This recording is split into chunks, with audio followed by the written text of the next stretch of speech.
Hi, welcome to another EdgeTek tip. Today we're going to be going over the E7 electric manufactured housing furnace, how to change the filter, as well as changing the airflow settings.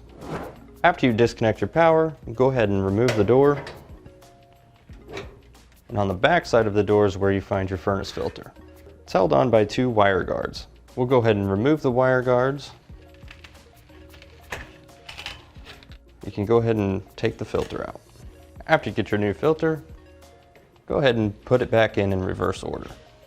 Keep in mind that when replacing the filter, the top one is just your filter and the bottom is used as insulation.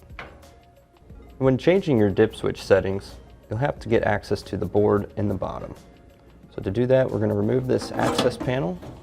We've already unscrewed it for demonstration purposes. And here you'll see the dip switches.